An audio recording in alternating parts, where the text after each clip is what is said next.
Autorickshaw ও মোটরসাইকেলে প্রথমবার অগ্রিম আয়কর সিসি ভেদে বছরে দিতে হবে সর্বোচ্চ 10,000 টাকা। ফেসবুকে নেতিবাচক পোস্ট, প্রাথমিক শিক্ষকদের বিরুদ্ধে ব্যবস্থার নির্দেশ। শিক্ষা কারিকুলাম ঢেলে সাজাচ্ছে সরকার, বললেন প্রধানমন্ত্রী।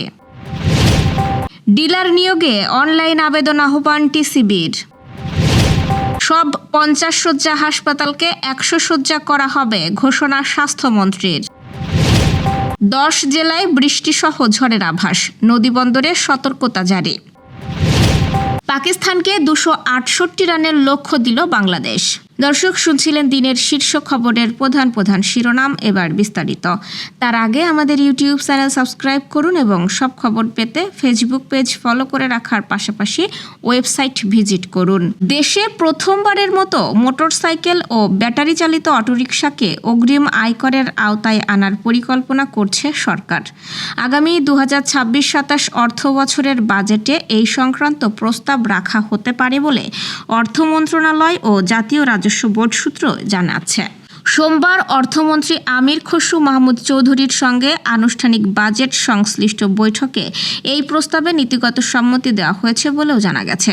বর্তমানে দেশে সিএনজি চালিত অটোরিকশা, প্রাইভেট কার, জিপ, বাস, ট্রাক ও পিকআপের ক্ষেত্রে অগ্রিম আয়কর আদায় করা হলেও মোটরসাইকেল ও ব্যাটারি চালিত অটোরিকশা এতদিন এই ব্যবস্থার বাইরে ছিল।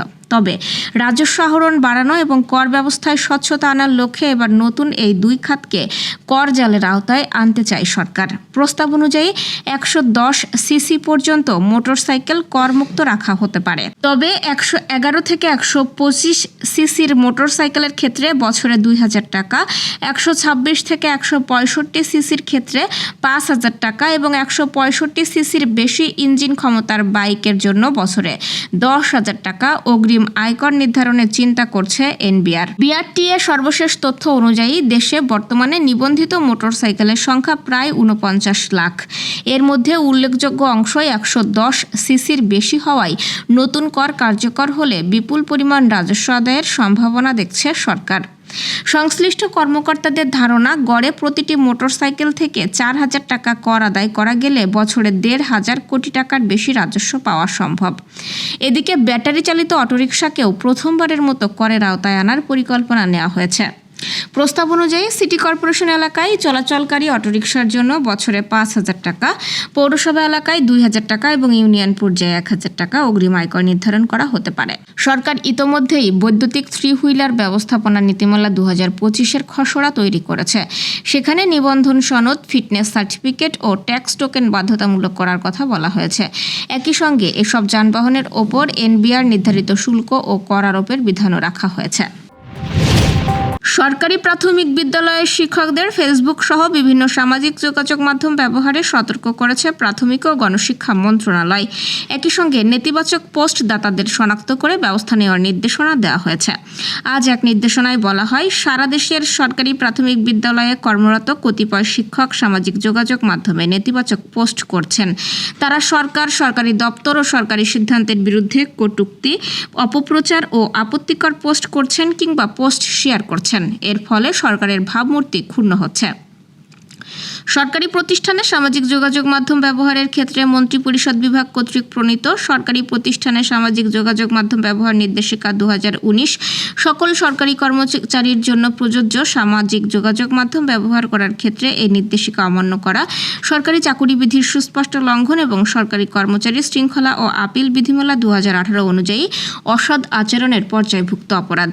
সরকারি প্রাথমিক বিদ্যালয়ে যে সকল শিক্ষক সামাজিক যোগাযোগ মাধ্যম ব্যবহার করে বিভিন্ন কটূক্তি, অপপ্রচার এবং সরকারের ভাবমূর্তি ক্ষুণ্ণ করছেন তাদেরকে চিহ্নিত করে জরুরি ভিত্তিতে বিভাগীয় ব্যবস্থা গ্রহণ এবং গৃহীত ব্যবস্থা সম্পর্কে এই মন্ত্রণালয়কে অবহিতকরণের জন্য নির্দেশক্রমে অনুরোধ করা হয়েছে। প্রাথমিক থেকে উচ্চশিক্ষা স্তরে কারিকুলাম নতুন করে সাজানোর সময়ের দাবি বলে মনে করেন প্রধানমন্ত্রী তারেক রহমান। তিনি বলেন, প্রাথমিক থেকে উচ্চতর পর্যায় পর্যন্ত শিক্ষা কারিকুলাম ঢেলে সাজানো হচ্ছে। পুঁথিগত শিক্ষা নয়, বিশ্ববিদ্যালয়গুলোতে গবেষণায়ও জোর দিতে হবে। আজ ঢাকা বিশ্ববিদ্যালয়ের সিনেট ভবনে বিশ্ববিদ্যালয় মঞ্জুরি কমিশন আয়োজিত বাংলাদেশে উচ্চশিক্ষার রূপান্তর বিষয়ক কর্মশালায় তিনি একথা বলেন। প্রাথমিক থেকে উচ্চশিক্ষা স্তরে কারিকুলাম নতুন করে সাজানোর সময়ের দাবি। কলেজ থেকে বিশ্ববিদ্যালয় পর্যায়ে পর্যায়ে ইনোভেশন গ্রান্ট দেওয়ার পরিকল্পনা নিয়েছে সরকার। এছাড়াও স্কুল পর্যায় থেকেই কারিগরি শিক্ষা বাধ্যতামূলক করতে যাচ্ছে সরকার। দেশের বিভিন্ন জেলা ও উপজেলার সিটি কর্পোরেশন, ওয়ার্ড, পৌরসভা ও ইউনিয়নে শূন্য পদের ডিলার নিয়োগের জন্য অনলাইনে আবেদন আহ্বান করেছে trading corporation of Bangladesh TCB. 10 মে থেকে শুরু হয়ে আগামী 25 মে 2026 পর্যন্ত আবেদন করা যাবে।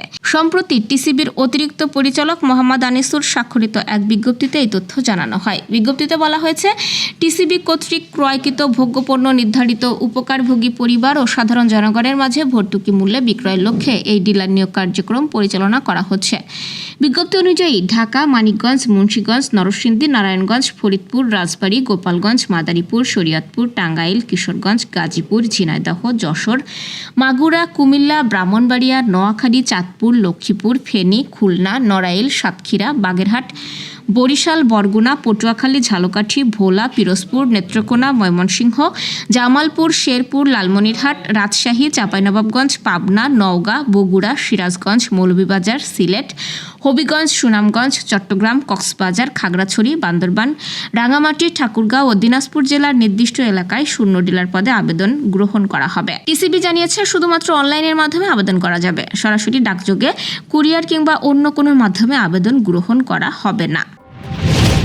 দেশের সব 50 শয্যা বিশিষ্ট স্বাস্থ্য কমপ্লেক্সকে 100 শয্যায় রূপান্তরিত করা হবে বলে জানিয়েছেন স্বাস্থ্য ও পরিবার কল্যাণ মন্ত্রী সরদার মোহাম্মদ সাখাওয়াত হোসেন। মাদারীপুরের রাজৈরে উপজেলা স্বাস্থ্য কমপ্লেক্স পরিদর্শন শেষে তিনি একথা বলেন। স্বাস্থ্য ও পরিবার কল্যাণ মন্ত্রী বলেন, বিএনপি সরকার ক্ষমতায় আসার পর অধিকাংশ ডাক্তারই হাসপাতালে উপস্থিত থাকে, তবে 2-1 দুষ্টুমি করে, তাদের বিরুদ্ধে অ্যাকশন নেওয়া হবে।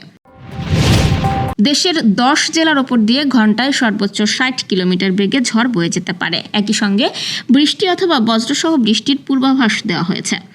আজ দুপুর পর্যন্ত দেওয়া অভ্যন্তরীণ নদীবন্দর সমূহের জন্য দেওয়া আবহাওয়ার পূর্বাভাসে এই তথ্য জানানো হয়। এতে বলা হয়, ঢাকা, রংপুর, দিনাজপুর, রাজশাহী, পাবনা, বগুড়া, টাঙ্গাইল, ময়মনসিংহ, খুলনা এবং সিলেট অঞ্চল সমূহের উপর দিয়ে পশ্চিম অথবা উত্তর পশ্চিম দিক থেকে ঘন্টায় 45 থেকে 60 কিলোমিটার বেগে বৃষ্টি অথবা বজ্রসহ বৃষ্টি এবং অস্থায়ীভাবে ঝোড়ো হাওয়া বয়ে যেতে পারে। আবহাওয়ার আরেক পূর্বাভাসে বলা হয়েছে, সন্ধ্যা 6টার মধ্যেই রাজশাহী, রংপুর, ঢাকা, ময়মনসিংহ, খুলনা, বরিশাল, চট্টগ্রাম ও সিলেট বিভাগের 2-1 জায়গায় অস্থায়ীভাবে দমকা বা ঝোড়ো হাওয়া ও বিদ্যুৎ চমকানো সহ বৃষ্টি বা বজ্রসহ বৃষ্টি হতে পারে। পাশাপাশি সারা দেশের দিনের তাপমাত্রা সামান্য বাড়তে পারে এবং রাতের তাপমাত্রা প্রায় অপরিবর্তিত থাকতে পারে বলেও জানানো হয় পূর্বাভাসে। শেষ দিকে নোমান আলীর ঘূর্ণিতে অল আউট হওয়ার শঙ্কা জেগেছিল, কিন্তু শেষ পর্যন্ত সেটা হয়নি। 240 রানের 9 উইকেট হারালে ইনিংস ঘোষণা করে স্বাগতিকরা। তাই ঢাকা টেস্টে জিততে হলে পাকিস্তানকে করতে হবে 268 রান। বাংলাদেশ ইনিংস ঘোষণা করায় রোমাঞ্চ অপেক্ষা করছে ঢাকা টেস্টের শেষ দিনে। বৃষ্টি ও আলোক স্বল্পতা না থাকলে চতুর্থ ইনিংসে অন্তত 75 ওভার পাবে পাকিস্তান। এমতো অবস্থায় দুই দলের সামনেই থাকছে জয়ের সুযোগ।